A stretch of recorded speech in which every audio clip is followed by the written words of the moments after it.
नमस्कार दोस्तों, स्वागत है आप सभी का आपके अपने चैनल फ्री एजुकेशन पर। और हम बिहार जीके की सीरीज कवर कर रहे थे। इसके हमने 3 पार्ट्स कवर कर लिए हैं। तीनों के ही लिंक्स आपको डिस्क्रिप्शन बॉक्स पे मिल जाएंगे। आज हम बिहार जीके का 1000 सीरीज का अपना लास्ट पार्ट कवर करने वाले हैं। इसमें 750 से लेकर के पूरा 1000 तक क्वेश्चन सारे कवर कर लेंगे। और अगर आपने बाकी के पार्ट्स नहीं देखे हैं तो डिस्क्रिप्शन बॉक्स में लिंक्स दिए हैं, उन पर क्लिक करके देख सकते हैं। ये सीरीज आपके एग्जाम्स में आपका स्कोर 5 से 7 नंबर यकीनन बढ़ाने वाली है। तो शुरू करते हैं। प्रश्न नंबर 751 यानी आज का पहला प्रश्न है, बिहार राज्य कृषि उद्योग विकास निगम की स्थापना कब की गई थी? तो ये 1966 में की गई थी। बिहार में सर्वाधिक पुरुष साक्षरता वाला जिला कौन सा है? तो ये रोहतास है। बिहार में सर्वाधिक साक्षर जिला कौन सा है? ये रोहतास है। देखिए, पुरुष साक्षरता में भी रोहतास टॉप पे है और पुरुष साक्षरता में भी रोहतास जो है वो शीर्ष पर आता है, दोनों में ही।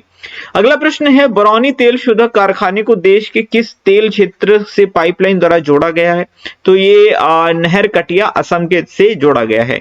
रेशम का उत्पादन बिहार के किस जिले में होता है? तो रेशम का उत्पादन बिहार के पूर्णिया जिले में होता है। प्रश्न नंबर 756 है, बिहार में सर्वाधिक वन क्षेत्र वाला जिला कौन सा है? रोहतास में सबसे ज्यादा वन भी पाए जाते हैं। राज्य में सर्वाधिक जनसंख्या घनत्व किस जिले का है? तो शिवहर जिले का है। यहाँ पर जनसंख्या घनत्व 1880 व्यक्ति प्रति वर्ग किलोमीटर है। और ये वाला प्रश्न तो मैंने आपको लास्ट वाली वीडियो में भी बता दिया था, ठीक है। ये काफी इंपॉर्टेंट है, इसलिए रिपीट हो गया होगा। बिहार में सर्वाधिक जनसंख्या वाला जिला कौन सा है? तो सबसे ज्यादा जनसंख्या पटना की है। यह पूछा जाए सबसे ज्यादा नगरीय जनसंख्या वाला जिला कौन सा है, तब भी पटना ही आपको टिक करना है। महावीर स्वामी का प्रथम शिष्य कौन था? जमाली, जो कि इनका दामाद था। प्रश्न नंबर 760 है, सर्वाधिक नगरीय जनसंख्या में वृद्धि किस जिले में हुई? तो ये बेगूसराय में हुई, ये याद रखिएगा। बिहार में सर्वप्रथम किस बैंक की स्थापना हुई थी? तो ये इलाहाबाद बैंक की स्थापना हुई थी। अब बढ़ेंगे अगले प्रश्न की ओर। प्रश्न नंबर 762 है, नेशनल जूट मैन्युफैक्चरिंग मिल बिहार में किस जिले में है? तो ये कटिहार में है। बिहार में सर्वप्रथम शराबबंदी विधेयक कब पारित हुआ था? तो ये सबसे पहले की बात है, तो ये 1938 में पारित हुआ था। अगला प्रश्न है, राज्य का प्रथम लोकायुक्त किन्हें नियुक्त किया गया था? तो न्यायमूर्ति श्रीधर वासुदेव सोहनी को नियुक्त किया गया था। बिहार में उद्योगों का कमीशन दफ्तर कहाँ स्थित है? तो ये पटना में है। उत्तर भारत में उपनिषद काल में ब्राह्मण धर्म तथा ज्ञान का महान केंद्र क्या था? ये था विदेह। कौन सी नदी सोमेश्वर की पहाड़ियों से निकलती है? बूढ़ी गंडक सोमेश्वर की पहाड़ियों से निकलती है। बिहार आने वाले कौन से यात्री सेल्यूकस का राजदूत था? मेगास्थनीज। ये चंद्रगुप्त मौर्य के शासनकाल में उनके दरबार में भारत आया था। इसने इंडिका नाम की पुस्तक लिखी थी। अगला प्रश्न है, स्वामी महावीर की पुत्री का क्या नाम था? प्रियदर्शनी। और प्रियदर्शनी का विवाह इन्होंने जमाली से किया था और जमाली ही इनका प्रथम शिष्य भी था। बिहार में प्रथम चीनी का कारखाना किस विदेशी कंपनी द्वारा स्थापित किया गया था? तो ये डचों के द्वारा स्थापित किया गया था। बिहार राज्य की दक्षिणी सीमा में कौन सा राज्य लगा हुआ है? तो दक्षिणी सीमा से झारखंड लगता है। अगला प्रश्न है, बिहार में उत्पादन की दृष्टि से धान के बाद दूसरी सबसे ज्यादा उगाई जाने वाली फसल गेहूं है। विक्रमशिला गंगा डॉल्फिन अभ्यारण्य का कब स्थापित किया गया था? ये 1990 में स्थापित किया गया था। करनाली किस नदी का दूसरा नाम है? घाघरे का दूसरा नाम करनाली है। दरभंगा आकाशवाणी केंद्र से किस भाषा में प्रसारण होता है? मैथिली भाषा में होता है। अगला प्रश्न है, राजपुर नहर किस नहर की एक शाखा है? तो पूर्वी कोसी नहर की एक शाखा है। अगला प्रश्न, बिहार में दूध उत्पादन को बढ़ावा देने के लिए बिहार राज्य सहकारी दुग्ध उत्पादक महासंघ की स्थापना कब हुई थी? 1983 में हुई थी। प्रश्न नंबर 778 है, दुर्गावती जलाशय परियोजना किस जिले में स्थित है? तो ये रोहतास में स्थित है। 2011 की जनगणना के अनुसार बिहार का लिंगानुपात कितना है? ये 918 है। अगला प्रश्न है प्रश्न नंबर 780, ये है, कौन सा राष्ट्रीय राजमार्ग को ग्रांड ट्रंक रोड के नाम से जाना जाता है? तो ये NH2 है ना, नेशनल हाईवे 2, इसी को ही ग्रांड ट्रंक रोड के नाम से जाना जाता है, जो कि बिहार से भी होकर गुजरती है। बिहार में नहरों से सबसे अधिक सिंचाई किस जिले में होती है? तो ये रोहतास में सबसे अधिक सिंचाई नहरों से होती है। कोसी परियोजना किस वर्ष बनकर तैयार हुई थी? तो 1965 में बनकर तैयार हो गई थी।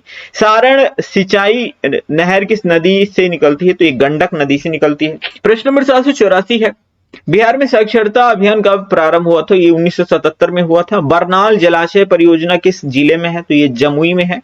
चीनी मिट्टी के उत्पादक जिले बिहार में कौन कौन है? तो ये हैं भागलपुर व मुंगेर, यानी किस जिले में है, ठीक है, बिहार के।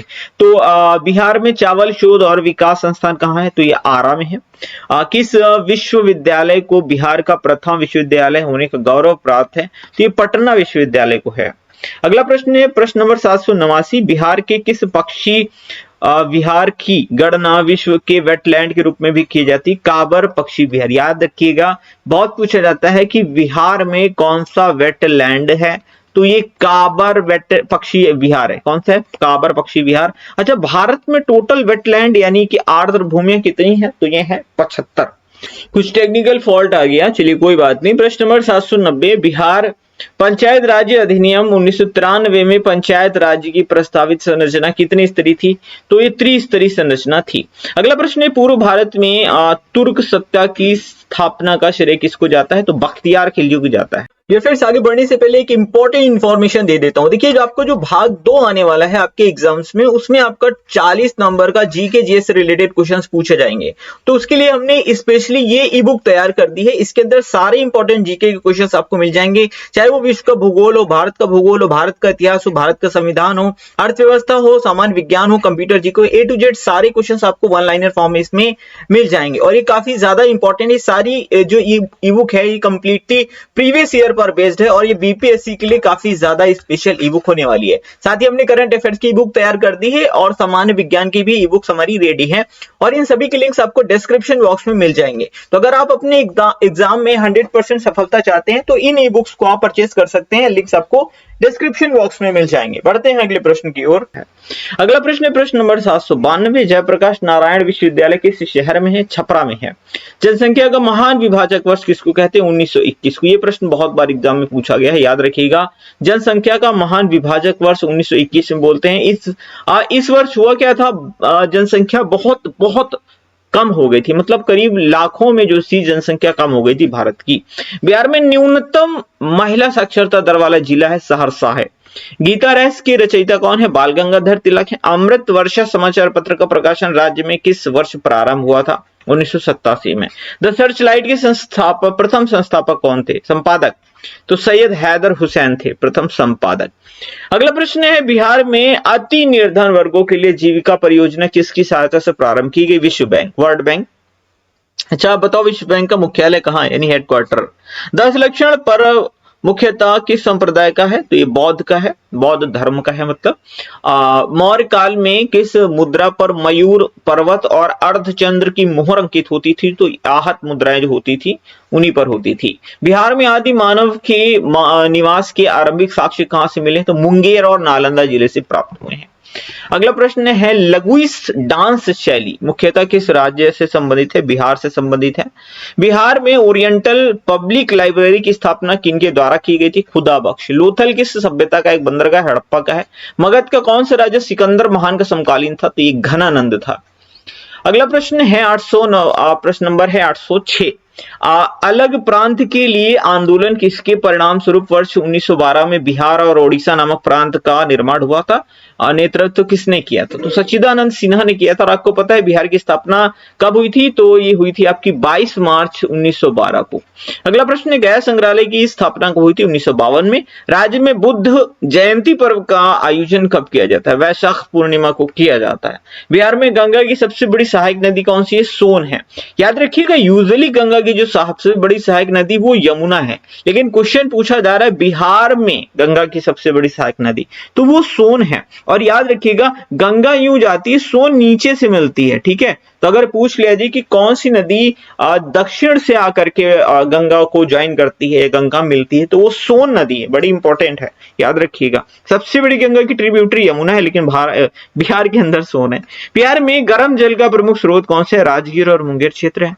किस मौर्य राजा ने दक्कन विजय की थी? तो चंद्रगुप्त मौर्य ने। संगीत से संबंधित नगमत असफी नाम की किताब किसने लिखी थी? तो मशहूर गायक हैं रजा शाह। अगला प्रश्न है, सिद्धेश्वर मेले का आयोजन किस अवसर पर किया जाता है? शिवरात्रि पर। बिहार में लगनी राग किस अवसर पर गाया जाता है? तो विवाह के अवसर पर गाया जाता है। लगन से ही पता चल रहा है, लगन मतलब होता है विवाह होना। कौटिल्य का संबंध बिहार के किस विश्वविद्यालय से? तो तक्षशिला से है। अगला प्रश्न है, गोपालाष्टमी मेले का आयोजन किस जिले में किया जाता है? तो खगड़िया में किया जाता है। बिहार कितने राज्यों से घिरा है? तो 3 राज्यों से घिरा है। कौन कौन सा है? झारखंड है, पश्चिम बंगाल है, और झारखंड है, पश्चिम बंगाल है और उत्तर प्रदेश है। 3 जिलों से, मतलब 3 राज्यों से घिरा हुआ है। निर्ग्रंथी का क्या अर्थ है? यानी बंधन से मुक्त होना। लिच्छवी दौहित्र किस गुप्त शासक को कहते हैं? समुद्रगुप्त को लिच्छवी दौहित्र बोलते हैं, और समुद्रगुप्त को भारत का नेपोलियन भी बोलते हैं। याद रखिएगा, बड़ा इंपॉर्टेंट है। क्यों बोलते हैं? क्योंकि दक्षिण विजय की थी समुद्रगुप्त ने। और एक प्रश्न ये पूछता है कि जो प्रयाग प्रशस्ति है, प्रयाग प्रशस्ति है ना, वो उससे जो है किसकी जानकारी मिलती है? तो समुद्रगुप्त के विषय में जानकारी प्राप्त होती है। देखिए, हम छोटी छोटी चीजें आपको बीच बीच में बताते रहते हैं। ये सब ऐसे नहीं बताते हैं, और ये चीजें ऐसे अपने आप से नहीं आ जाती कि बस आई मुंह में और आपसे हमने बता दिया। ये कहीं ना कहीं प्रीवियस ईयर क्वेश्चंस होते हैं जो कई बार नजरों से गुजर चुके होते हैं पढ़ाते पढ़ाते। तो जैसे ही आता है तो वो प्रश्न याद आ जाता है और ऑटोमेटिक हम वो चीजें आपको बताते हैं, और यही प्रश्न बार बार रिपीट होते हैं, बाद में फिर आपके एग्जाम में देखने के लिए मिलते हैं। तो अगर कोई भी इंफॉर्मेशन आपको एक्स्ट्रा दी जाए ना, तो उसको ध्यान से सुना करिए, वहां से यकीनन आपको प्रश्न देखने के लिए मिलेंगे। सहोदरा मेला किस जिले में आयोजित किया जाता है? तो पश्चिमी चंपारण में आयोजित किया जाता है। अगला प्रश्न ले लेते हैं, हर्यक वंश का बिंबिसारी श्रेणी के किस साम्राज्य का संस्थापक था? मगध। देखिए, मगध साम्राज्य में जो हर्यक वंश का संस्थापक था वो बिंबिसार था। इसको श्रेणिक के नाम से भी जाना जाता था, ठीक है। और इसका जो बेटा था अजात शत्रु, क्या नाम था? अजात शत्रु। इसने अपने पिता की हत्या कर दी थी, इसलिए इसको पितृहंता बोलते थे। और हर्यक वंश को पितृहंता वंश भी बोला जाता है। और अजात शत्रु का जो नाम था ना, वो था कुड़िक। इसको कुड़िक के नाम से जानते थे, इनके पिता को श्रेणिक के नाम से जानते थे। ये सारे ही प्रश्न प्रीवियस ईयर हैं, ठीक है, याद रखेंगे। बढ़े अगले प्रश्न की ओर। भारत के महान ज्योतिषाचार्य आर्यभट्ट का बिहार के किस नगर से गहरा संबंध रहा है? पाटलिपुत्र से। जैन धर्मावलंबियों का पवित्र स्थल गुनावाजी बिहार के किस जिले में स्थित है? नवादा में है। उत्तर प्रदेश, बिहार और मध्य प्रदेश राज्य की सीमा पर कौन सा जलप्रपात स्थित है? दुर्गावती। सुयोधन किस राज्य के राजा थे? तो कपिलवस्तु के थे। प्रश्न नंबर 826 है, बिहार विद्यापीठ और सदाकत आश्रम की स्थापना किसने की थी? मजहरुल हक ने की थी। प्रश्न नंबर 827 है, बिहार विद्यापीठ के प्रथम कुलपति कौन थे? मजहरुल हक थे। मनेर में किस प्रांतपति का मकबरा है? तो शाह दौलत का है। प्रश्न नंबर 829 है, बिहार क्रिकेट संघ का गठन कब किया गया था? तो ये 1936 में किया गया था। अच्छा, भारत क्रिकेट संघ यानी BCCI, board of control for cricket in India का गठन कब किया गया था? तो ये 1928 में किया गया था, दिसंबर 1928 में। ये प्रश्न एग्जाम में बन चुका है, इसलिए बता रहा हूं आपको। बिहार हॉकी संघ का गठन कब हुआ था? तो ये 1986 में हुआ था। मुस्लिम धर्म का पवित्र स्थान मखदूम कुंड, ये कहां अवस्थित है? राजगीर में ये अवस्थित है। प्रश्न नंबर 832 है, कल्हड़ की राज तरंगिणी के अनुसार अशोक बौद्ध धर्म ग्रहण करने से पूर्व किस धर्म के अनुयायी थे? तो ये शैव धर्म के अनुयायी थे, यानी शिव जी को बहुत ज्यादा मानते थे। बिहार पर्यटन की टैगलाइन क्या है? तो ब्लिसफुल बिहार। ये बड़ी इंपॉर्टेंट है, याद रखिएगा। सर्वप्रथम बिहार पर विजय पाने वाले मुस्लिम शासक कौन थे? तो ये था मोहम्मद बिन बख्तियार खिलजी। अगला प्रश्न है, प्रश्न नंबर 835, बिहार पर गहड़वालों के आधिपत्य का प्रमाण कहां से मिला? तो ये मनेर ताम्र पत्र से मिला था। पटना के पत्थर की मस्जिद का निर्माण किसने कराया था? परवेज ने करवाया था। बिहार प्रादेशिक कांग्रेस कमेटी द्वारा गठित तिलक स्वराज कोष समिति के संयोजक कौन बनाए गए थे? तो श्री कृष्ण बाबू बनाए गए। प्रश्न नंबर 838 है, बिहार प्रांतीय किसान सभा का गठन कब हुआ था? तो मार्च 1929 में हुआ था। हरेक वंश के बाद किस वंश का मगध साम्राज्य पर शासन हुआ? तो शिशुनाग वंश का शासन हुआ था। अगला प्रश्न है, 2011 की जनगणना के अनुसार सर्वाधिक ग्रामीण जनसंख्या वाला जिला कौन सा है? तो यह है समस्तीपुर है, ठीक है। अगला प्रश्न है, जरासंध का अखाड़ा कहां है? तो ये राजगीर में है। बिहार राज्य की पश्चिमी सीमा से कौन सा राज्य लगा है? उत्तर प्रदेश लगा है। बोध गया में पुरातात्विक संग्रहालय की स्थापना कब हुई थी? 1956 में हुई थी। बिहार राज्य की सबसे प्राचीन सिंचाई परियोजना कौन सी है? तो सोन कमांड एरिया प्रोजेक्ट। बिहार राज्य का सर्वाधिक गर्म जिला कौन सा है? तो ये गया है। अगला प्रश्न है प्रश्न नंबर 846, गुप्त युग में आयुर्वेद के प्रसिद्ध वैद्य कौन थे? धन्वंतरी थे। और हर्यक वंश के अंतिम शासक नाग दशक की हत्या किसने की थी? शिशुनाग ने की थी। अगला प्रश्न है सर्व हितैषी समाचार पत्र बिहार के किस जिले से प्रकाशित होता था? पटना से होता था। द सर्चलाइट का प्रकाशन किस वर्ष से प्रारंभ हुआ था? 1918 से। 850 है कनहर नदी पर कौन सा जलप्रपात स्थित है? तो यह है सुख लदरी। अगला प्रश्न है बिहार राज्य के कितने प्रतिशत धरातल पर जलोढ़ मिट्टी है? तो 90%। चंद्रगुप्त मौर्य का मित्र दार्शनिक और मार्गदर्शक कौन था? विष्णुगुप्त। आपको विष्णुगुप्त सर, वो तो कौटिल्य थे। हाँ, कौटिल्य है, विष्णुगुप्त है, चाणक्य हैं, सब एक ही हैं। ठीक है, मतलब एक ही व्यक्ति के तीनों नाम हैं। माघी मेले का प्रारंभ कब से हुआ था? 1881 से हुआ था। हजरत मलिक और शेख मखदूम शाह शरफुद्दीन की बड़ी दरगाह कहाँ है? तो ये नालंदा जिले में स्थित पीर पहाड़ी पर है। प्रश्न नंबर 855 है महावीर स्वामी के संबंध किस संघ से है? वज्जी संघ से है। किस विद्वान के अनुसार कलिंग युद्ध का कारण व्यापार वाणिज्य के लिए समुद्री तट प्राप्त करना था? प्लिनी ने ऐसा बताया था। जेवियर्स फायर सेफ्टी एकेडमी की शाखा किस जिले में है? तो पटना में है। बिहार राजभाषा परिषद की स्थापना किस वर्ष हुई थी? तो 1950 में हुई थी। अगला प्रश्न है भीम गांव अभ्यारण्य किस जिले में अवस्थित है? तो मुंगेर में अवस्थित है। प्रश्न नंबर 860 है प्राकृत जैन शास्त्र और अहिंसा संस्थान किस जिले में है? वैशाली में है। आर्यभट्ट ज्ञान विश्वविद्यालय की स्थापना किस जिले में की गई थी? पटना में की गई थी। भारत के किस राज्य में विश्व के प्रथम गणितज्ञ आर्यभट्ट का जन्म हुआ था? बिहार में हुआ था। Government college of arts and craft राज्य के किस जिले में है? पटना में है। बिहार राज्य की सर्वाधिक गंधक उत्पादन जो है किस जिले में होता है? तो रोहतास में सबसे ज्यादा गंधक का उत्पादन होता है। प्रश्न नंबर 835 है राज्य फल अनुसंधान कहाँ है? तो ये भागलपुर में है। भारत का सबसे बड़ा रेलवे पुल जो है अब्दुल बारी पुल बिहार में किस नदी पर है? तो इस सोन नदी पर है, जो कि गंगा की सहायक नदी है। सिमरलता आवासीय विद्यालय की स्थापना किस विद्यालय की तर्ज पर की गई थी? तो ये नेतरहाट आवासीय विद्यालय की तर्ज पर की गई थी। गांधी संग्रहालय राज्य के किस जिले में स्थित है? तो पटना में है। मिथिला संस्कृत विद्यापीठ कहाँ है? दरभंगा में स्थित है। प्रश्न नंबर 870 है राज्य में निरक्षर महिलाओं को साक्षर बनाने के लिए कौन सी योजना प्रारंभ की गई थी? मुख्यमंत्री अक्षर आंचल योजना शुरू की गई थी। राज्य आपदा प्रबंधन प्राधिकरण के अध्यक्ष कौन होते हैं? तो मुख्यमंत्री होते हैं। राज्य टेक्सटाइल निगम की स्थापना कब की गई थी? 1970 में की गई थी। बिहार शब्द का प्रथम उल्लेख किस ग्रंथ में है? तो अथर्ववेद में है। बिहार संगीत नाटक अकादमी द्वारा भिखारी ठाकुर वर्ष किस वर्ष को घोषित किया गया था? वर्ष 1999 को। पूर्वी भारत में आर्यों का आगमन कब हुआ था? तो उत्तर वैदिक काल में हुआ था। देखिए वैदिक काल को दो पार्ट में बांटा गया था, पूर्व वैदिक काल और उत्तर वैदिक काल, और लोहे की खोज जो है वो उत्तर वैदिक काल में हुई थी। तो अगला प्रश्न है 876 बिहार स्थापना दिवस अथवा बिहार दिवस प्रतिवर्ष का 22 मार्च को मनाते हैं।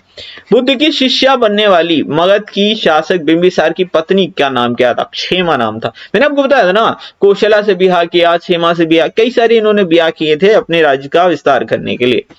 किसकी बात करें? बिंबिसार की। अगला प्रश्न है बिहार में सर्वाधिक गति से प्रवाहित होने वाली कौन सी नदी? बूढ़ी गंडक।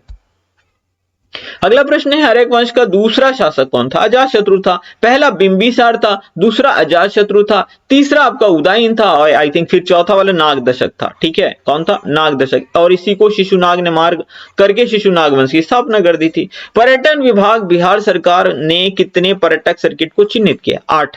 देश रत्न डॉक्टर राजेंद्र प्रसाद का जन्म कब और कहां हुआ था? तो 3 दिसंबर 1884 को जीरादेई सिवान में हुआ था। भारत में सर्वप्रथम जनगणना कब हुई थी? तो 1872 में हुई थी। याद रखिएगा, सबसे पहली जनगणना 1872 को हुई थी। लेकिन अगर ये पूछा जाए कि रेगुलर जनगणना मतलब नियमित जनगणना कब से शुरू हुई थी, तो वो 1881 से शुरू हुई थी। और जब 1872 में जनगणना शुरू हुई थी तो उस वक्त जो वायसराय थे वो थे लॉर्ड मेयो। और जब 1881 से जनगणना नियमित शुरू हुई थी तो उस वक्त वायसराय कौन थे? रिपन। कौन थे? रिपन। ये छोटे छोटे पॉइंट्स याद रखा करिए, बहुत पूछे जाते हैं। वहाबी आंदोलन के नेतृत्वकर्ता कौन थे? सैयद अहमद बरेलवी थे। ये भी बहुत इंपॉर्टेंट है। ठीक है, सीधा पूछते हैं कि वहाबी आंदोलन किस राज्य से संबंधित है? वहाबी बिहार से संबंधित है, ऐसे याद रखो, वहाबी बिहार से संबंधित है और इसका नेतृत्व सैयद अहमद बरेलवी ने किया था। अगला प्रश्न ले लेते हैं। भारत में जनगणना का प्रारंभ किस वायसराय के काल में हो? तो लॉर्ड बेन 1872 में की थी। 81 में इसको रेगुलर 10 साल के अंतराल पे कर दिया था रिपन ने। पहली बार 22 मार्च 2010 को प्रथम बिहार दिवस का शुभारंभ किस स्थान पर किया गया था? मतलब गांधी मैदान में किया गया था। अगला प्रश्न है, सोन नदी किस नदी की सहायक है? गंगा है। अब बिहार सोशलिस्ट पार्टी के संस्थापक कौन थे? जयप्रकाश नारायण। पापहरणी मेला बिहार में कहाँ लगता है? भागलपुर में लगता है। पादरी की हवेली कहाँ है? पटना सिटी में है। बिहार से प्राप्त पहले द्विभाषी अभिलेख का संबंध किस शासक से? शेरशाह सूरी से। अगला प्रश्न है 891, भगवान महावीर का जन्म स्थल कुंड ग्राम किस जिले में है? वैशाली में है। पावापुरी का प्राचीन नाम क्या है? अपपुर है। चाणक्य पुरस्कार किस विधा के लिए दिए जाते हैं? तो राजनीति शास्त्र में, क्योंकि जो अर्थशास्त्र है उसमें राजनीति के विषय में ही बताया गया है। चीनी बौद्ध संगीति का आयोजन कहाँ किया गया था? चौथी, चीनी नहीं चौथी, पढ़ते पढ़ते दिमाग की दही हो गई, क्योंकि आज ही मैंने तीनों ही पार्ट्स रिकॉर्ड कर दिए हैं। कुंडलवन में, कुंडलवन कश्मीर में है, ठीक है। कुंड ग्राम अभी मैंने यहाँ पर आपको बताया था वो बिहार में है, लेकिन बात कुंडलवन की करें या कुंडल ग्राम की करेंगे तो ये कश्मीर में, जहां पर चौथी बौद्ध संगीति का आयोजन किया गया था। वसुमित्र ने अध्यक्षता की थी। अश्वघोष इसके उपाध्यक्ष थे। कनिष्क के शासनकाल में इसका आयोजन किया गया था। फुल डिटेल याद रखिए, ठीक है। बुद्ध के ग्रह त्याग, यानी इसको महाभिनिष्क्रमण बोलते हैं। जब महात्मा बुद्ध ने घर छोड़ा था उसको क्या बोलते हैं? तो उस घटना को महाभिनिष्क्रमण बोलते हैं। कि घटना किस दिन हुई थी? आषाढ़ पूर्णिमा के दिन हुई थी। मंडल आयोग का गठन किस विषय की जांच के लिए हुआ था? तो पिछड़ा वर्ग आयोग। तो सीधा पूछा जाता है कि मंडल आयोग किस चीज से रिलेटेड है? ओबीसी, ठीक है। अगला प्रश्न है, पटना के गोल घर का निर्माण किस गवर्नर जनरल के समय हुआ था? Warren Hastings. अगला प्रश्न है, बिहार में भारतीय नृत्य कला मंदिर कहां है? पटना में है। त्रिवेणी नहर बिहार की किस नदी परियोजना का अंग है? गंडक। बिहार के विष्णुपद मंदिर का निर्माण किसने करवाया था? तो रानी अहिल्याबाई ने करवाया था। पाल वंश का संस्थापक गोपाल, ये बहुत पूछा जाता है, इसको याद रखना स्पेशल। पुष्यमित्र शुंग ने किस वंश की स्थापना की थी? शुंग वंश की स्थापना की थी पुष्यमित्र शुंग ने। और आपने पतंजलि का नाम सुना होगा। किसका? पतंजलि का नाम सुना होगा ना, क्योंकि अभी बाबा रामदेव जो चलाते हैं, ये जो थे ये किसके शासनकाल में हुआ करते थे? पुष्यमित्र शुंग के शासनकाल में हुआ करते थे, ठीक है।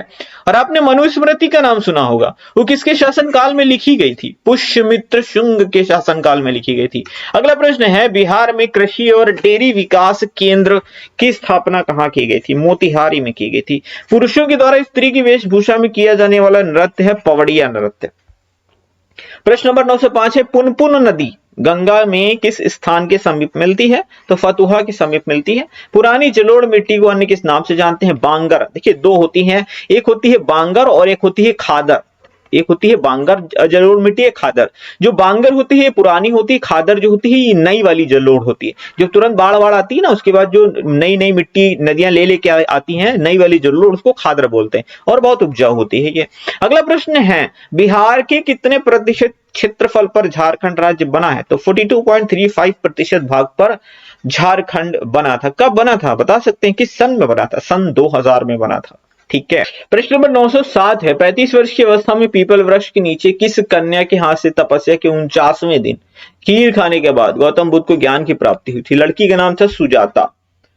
अगला प्रश्न है, इसको मैं मिटा देता हूं, ऊपर से नीचे आ जाता है ये। प्रश्न नंबर 908, राज्य के प्रतिष्ठित और सर्वाधिक करदाता व्यवसायियों को सम्मानित करने के लिए किस योजना की शुरुआत हुई थी? तो ये भामाशाह सम्मान योजना शुरू की गई थी। बिहार समुद्र से किस जलमार्ग से जुड़ा है? तो गंगा हुगली जलमार्ग से। बिहार बुद्ध अभ्यारण्य बिहार के किस जिले में है? गया में है। तीसरी बौद्ध संगीति की अध्यक्षता किसने की थी? मोगलीपुत्र तिस्स ने की थी। कहां हुई थी? पाटलिपुत्र में हुई थी अध्यक्षता। मोगलीपुत्र तिस्स ने की थी। किसके शासनकाल में हुई थी? ठीक है, ये हुई थी अशोक के शासनकाल में। मैंने आपको बताया है, भूलना तो याद कर लेना, एक एक कर लेना, मैं भी भूल जाता हूं, इंसान ही हूं। अगला प्रश्न है, पटना कलम शैली के अंतिम महत्वपूर्ण चित्रकार कौन थे? ईश्वरी प्रसाद वर्मा। अगला प्रश्न है, प्रश्न नंबर 913, पार्श्वनाथ के पिता कौन थे? तो काशी के राजा अश्वसेन थे। आप कहोगे सर पार्श्वनाथ कौन थे? तो पार्श्वनाथ जैन धर्म के 23वें तीर्थंकर थे। कौन? 23वें तीर्थंकर थे। 24वें महावीर थे और महावीर स्वामी, और 22वें अरिष्टनेमी थे। प्रथम ऋषभनाथ थे। ये सारी चीजें याद रखो। को पूछी जाती है। एशियाई विकास बैंक यानी एशियन डेवलपमेंट बैंक की स्थापना कब हुई थी? दिसंबर 1966 में। पूछ लें अगर इसका मुख्यालय कहाँ है तो क्या बताएंगे? Manila, Philippines. अगला प्रश्न है, गंगा के उत्तरी मैदानी भागों में कांप, मिट्टी और बालू से निर्मित भाग को क्या कहते हैं? इसको दियारा बोलते हैं। प्रश्न नंबर 916 है, गोल घर कहाँ है? पटना में। पटना विश्वविद्यालय की स्थापना कब हुई थी? तो 1 अक्टूबर 1917 को हुई। तो बड़ा इंपॉर्टेंट प्रश्न है। रश्मि रथी के रचयिता कौन है? तो रामधारी सिंह दिनकर। मुझे तोड़ लेना वनमाली, उस पथ पे देना तुम फेंक, मातृभूमि को शीश चढ़ाने, जिस पर जाए वीर अनेक। ये किसने लिखा है बताओ भाई कमेंट बॉक्स में कमेंट करके। प्लाईवुड का कारखाना बिहार के किस जिले में है? हाजीपुर में है। पहली जैन संगीति का आयोजन किसके शासनकाल में हुआ था? चंद्रगुप्त मौर्य के शासनकाल में हुआ था। और प्रथम जैन संगीति है, याद रखिएगा। प्रथम अंग्रेजी समाचार पत्र द बिहार हेराल्ड का प्रकाशन किसके द्वारा शुरू किया गया था? गुरु प्रसाद सेन के द्वारा शुरू किया गया था। प्रश्न नंबर 922 से प्रसिद्ध बौद्ध विद्वान सारिपुत्र का जन्म कहाँ हुआ था? नालंदा में हुआ था। अगला प्रश्न है, चीनी यात्री फाहियान ने मगध सम्राट चंद्रगुप्त मौर्य के राजप्रासाद को क्या कहा था? तो ये देव निर्मित महल कहा था। ध्यान रहे, चंद्रगुप्त मौर्य के शासनकाल में चीनी यात्री फाहियान नहीं आया था, चंद्रगुप्त द्वितीय के शासनकाल में आया था। चंद्रगुप्त मौर्य मौर्य वंश के शासक थे, चंद्रगुप्त द्वितीय गुप्त वंश के शासक थे, और ये चीनी यात्री फाहियान गुप्त वंश में आया था। लेकिन चंद्रगुप्त मौर्य का महल तो रहा होगा ना, महल तो आज भी होगा, देखो को शायद मिल जाए, ठीक है। लेकिन ये याद रखिएगा, गड़बड़ मत होइएगा कि आप सोचो कि चीनी यात्री फाहियान चंद्रगुप्त मौर्य के शासनकाल में आया था। मेगास्थनीज आया था चंद्रगुप्त मौर्य के शासनकाल में, और एक हर्षवर्धन के शासनकाल में आया था। कौन? हेनसांग आया था, ठीक है। हेनसांग बोलते हैं उसको, हर्षवर्धन के शासनकाल में आया था। सारे छोटे छोटे पॉइंट्स है, इसको याद रखिए। अगला प्रश्न है 924, जूट पार्क की स्थापना बिहार में कहां की गई थी? मारंगा, पूर्णिया में। सेंट्रल लेदर रिसर्च इंस्टीट्यूट कहां है? चेन्नई में है। प्राचीन काल में मगध साम्राज्य की भाषा क्या थी? मगही थी। प्रश्न नंबर 927 है, भारत में साम्राज्य की शुरुआत और विकास का श्रेय किसे दिया जाता है? चंद्रगुप्त मौर्य को। राष्ट्रकवि रामधारी सिंह दिनकर का जन्म कब और कहां हुआ था? 11 दिसंबर सन 1908 को सिमरिया ग्राम बेगूसराय में हुआ था। राष्ट्रीय राजमार्ग किन दो स्थानों को जोड़ता है? तो कोलकाता दिल्ली को जोड़ता है, ठीक है। अगला प्रश्न है, भारत में वित्त आयोग का गठन का प्रावधान संविधान की किस अनुच्छेद में? ठीक है, वित्त आयोग आर्टिकल नंबर 280 में आता है। ये प्रश्न बहुत ज्यादा पूछा जाता है, वित्त आयोग से रिलेटेड आर्टिकल 280 है। प्रश्न नंबर 931 है, वाल्मीकि नेशनल पार्क बिहार के किस जिले में स्थित है? इसकी स्थापना कब की गई थी? पश्चिमी चंपारण में है, 1989 में। मैंने आपसे पूछा था ना कि बिहार में एक नेशनल पार्क है, कौन सा है? वाल्मीकि नेशनल पार्क है, समझ गए आप। अगला प्रश्न है, भारत में राष्ट्रीय आय समंको का आकलन कौन करता है? सीएसओ यानी केंद्रीय सांख्यिकी संगठन, ठीक है, सेंट्रल स्टैटिस्टिकल ऑर्गेनाइजेशन। नालंदा विश्वविद्यालय को जलाकर किसने नष्ट कर दिया था? दुष्ट बख्तियार खिलजी ने। अगला प्रश्न है, राम जानकी मंदिर किस जिले में स्थित है? सीतामढ़ी में। अगला प्रश्न लेंगे, प्रश्न नंबर 935 है, राष्ट्रीय कृषि और ग्रामीण विकास bank NABARD national bank for agriculture and rural development की स्थापना किस समिति की सिफारिश पर हुई थी? तो ये शिवरमन समिति की सिफारिश पर हुई थी। कब हुई थी? 12 जुलाई 1982 को हुई थी। अच्छा, ये भी पूछा जाता है कि किस पंचवर्षीय योजना के दौरान हुई थी? 1, 2, 3, 4, 5, 6 छठी पंचवर्षीय योजना के दौरान हुई थी। हाँ भैया, हम ऐसे ही पढ़ाते हैं। पॉलिटिक्स ऑफ चरखा नामक किताब किसने लिखी थी? जेबी कृपलानी ने लिखी थी। याद रखिए, बड़ा इंपॉर्टेंट प्रश्न है। अगला प्रश्न लेते हैं, भारतीय प्रतिभूति और विनिमय बोर्ड की स्थापना कब हुई थी? 1988 को हुई थी। रामगढ़ कांग्रेस अधिवेशन की अध्यक्षता किसने की थी? मौलाना अबुल कलाम आजाद ने। भारत में केंद्रीय बैंक के सभी कार्यों को कौन सा बैंक संपादित करता है? ऑब्वियस सी बात है, आरबीआई करेगा, रिजर्व बैंक ऑफ इंडिया करता है। राम शरण शर्मा किस क्षेत्र से संबंधित? इतिहासकार थे। रागिनी तोड़ी पर आधारित चित्र किस कलाकार के द्वारा बनाया गया था? तो माधोलाल के द्वारा। थावी तीर्थ स्थल बिहार के किस जिले में है? गोपालगंज में है। राज्य शासन की सबसे छोटी इकाई कौन सी? ग्राम पंचायत होती सबसे छोटी इकाई। यहाँ पे ग्राम प्रधान बनाए जाते हैं। राज्य की कार्यपालिका शक्तियां राज्यपाल में सन्निहित होती हैं, परंतु वास्तविक रूप से ये शक्तियां किसकी अध्यक्षता में मंत्रिपरिषद को प्राप्त होती है? मैंने आपको बताया भी था, ये मुख्यमंत्री को। देखिए, राज्य स्तर पर जो काम राज्यपाल को होता है, राष्ट्रीय स्तर पर वही काम राष्ट्रपति का होता है। राज्य स्तर पर जो काम मुख्यमंत्री का होता है, राष्ट्रीय स्तर पर वही काम प्रधानमंत्री का होता है।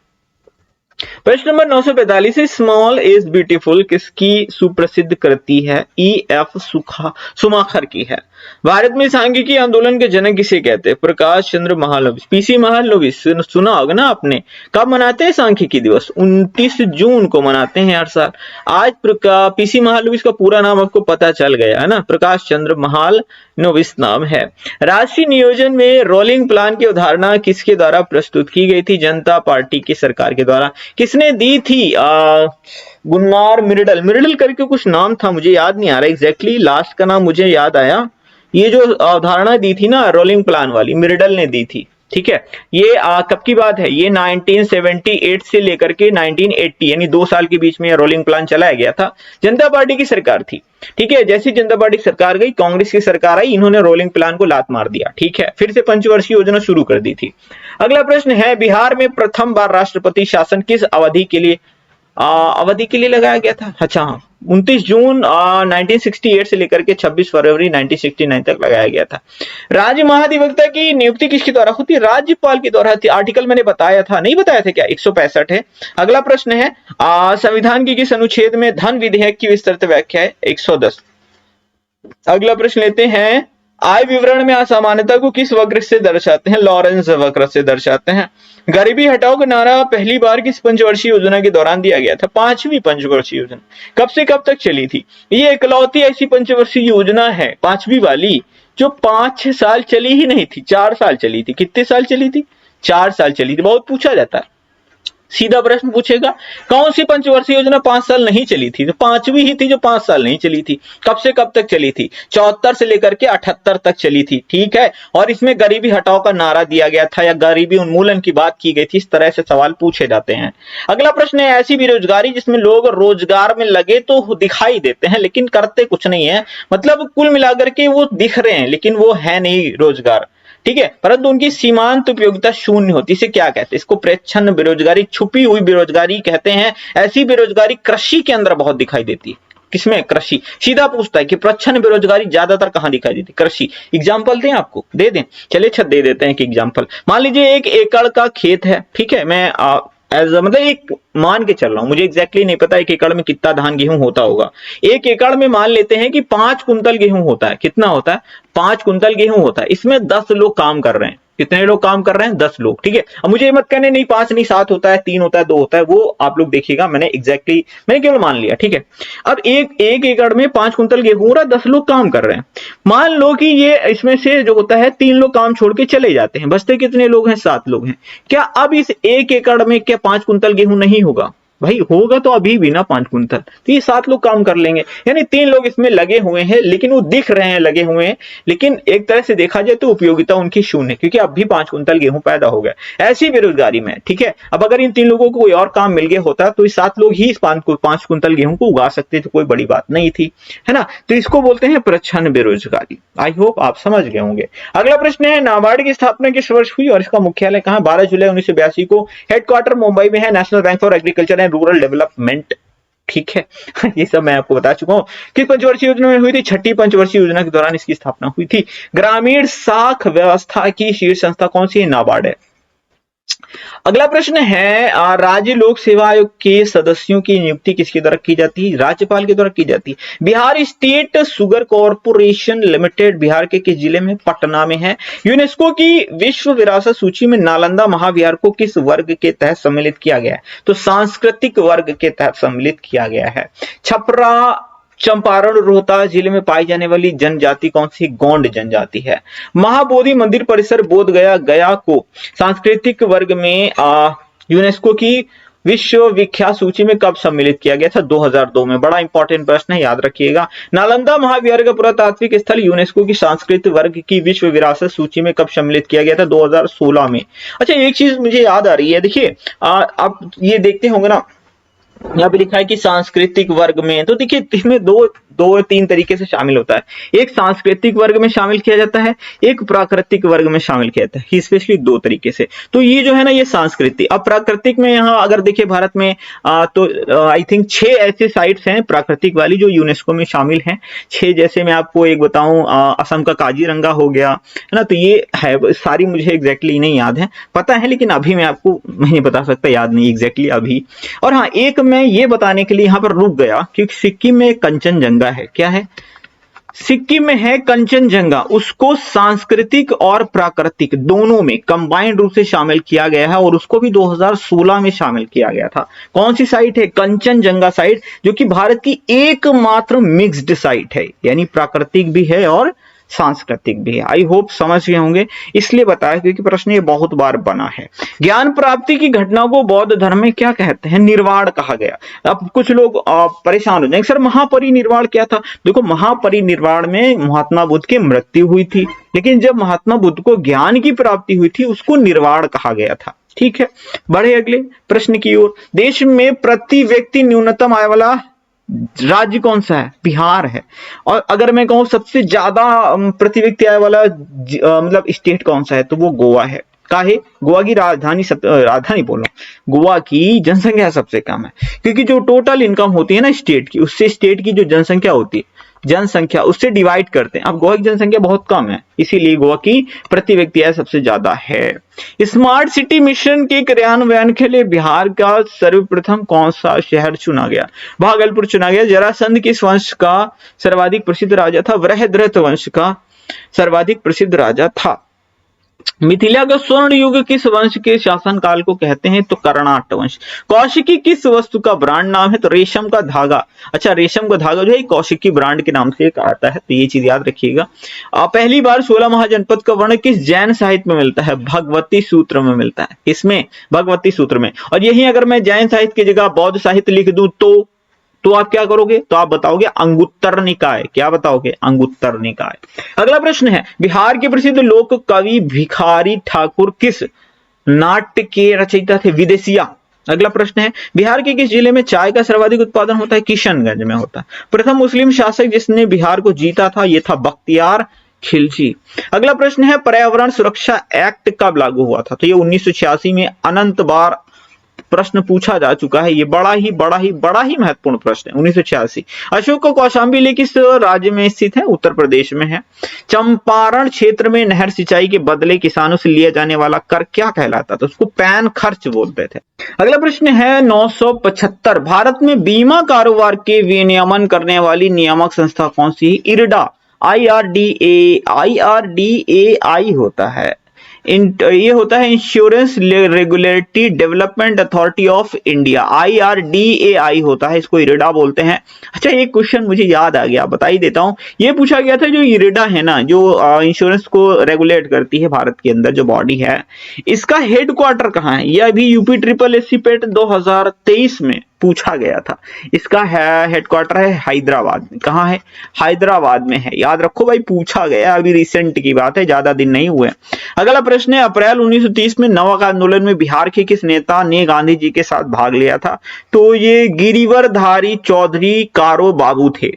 अगला प्रश्न है, विनय पिटक का संकलन किसके द्वारा किया गया था? तो उपाली के द्वारा किया गया था। लीची का सर्वाधिक उत्पादन बिहार के किस जिले? मुजफ्फरपुर की लीची को जीआई टैग दिया जा चुका है। सिलाव खाजा, हाँ ये मैं बताने वाला था। किस राज्य के सिलाव खाजा को जीआई टैग दिया गया है? बिहार के मगही पान को भी जीआई टैग दिया गया है।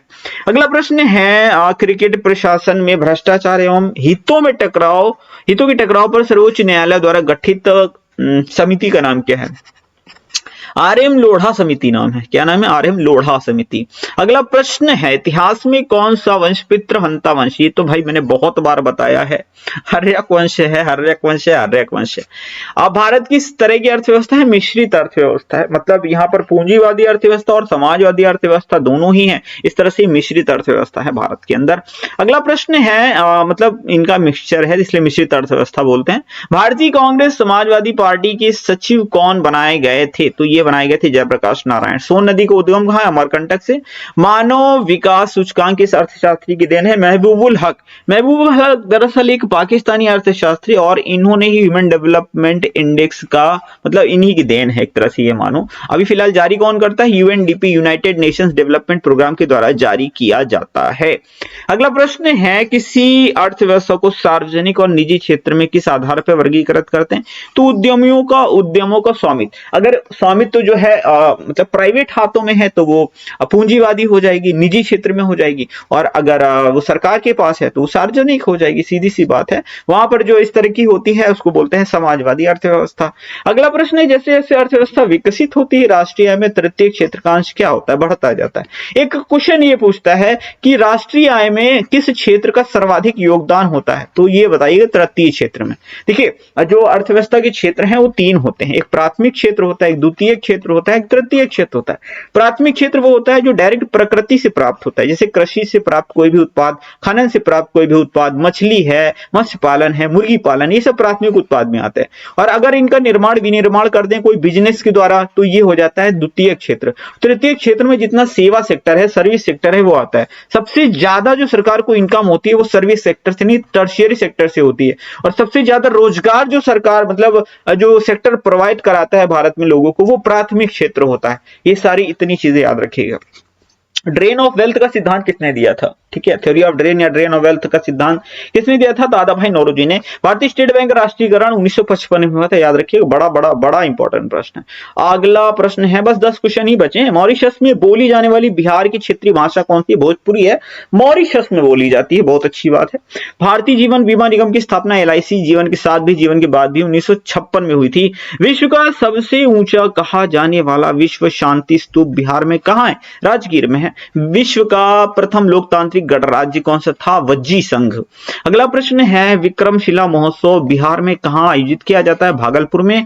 विद्यापति की प्रसिद्ध रचना किस भाषा में है? मैथिली भाषा में है। मिथिला शैली में सूर्य और चंद्र की आकृतियां किसकी आकृति हैं? तो जीवन की, मतलब किसकी प्रतीक हैं? जीवन की। कोसी परियोजना से किस एक राज्य और किस एक देश को लाभ होता है? तो बिहार और नेपाल को इससे फायदा होता है। अगला प्रश्न है, भारतीय पुरातत्व विज्ञान का जनक किसको बोलते हैं? कनिंघम को बोला जाता है। और ये हमारा प्रश्न नंबर 1000। ठीक है, हमने मार दिया 1000। किलाए कुहना मस्जिद का निर्माण किसने कहां करवाया था? शेरशाह सूरी ने किलाए कुहना मस्जिद का निर्माण दिल्ली में करवाया था। एक प्रश्न शगुन के तौर पे दे करके जा रहा हूं, 1001। वैशाली स्थित सिंह स्तंभ की स्थापना किसने करवाई थी? तो ये महान सम्राट अशोक ने करवाई थी। ठीक है, तो ये एक शगुन के तौर पे मैंने एक्स्ट्रा क्वेश्चन आपको दे दिया।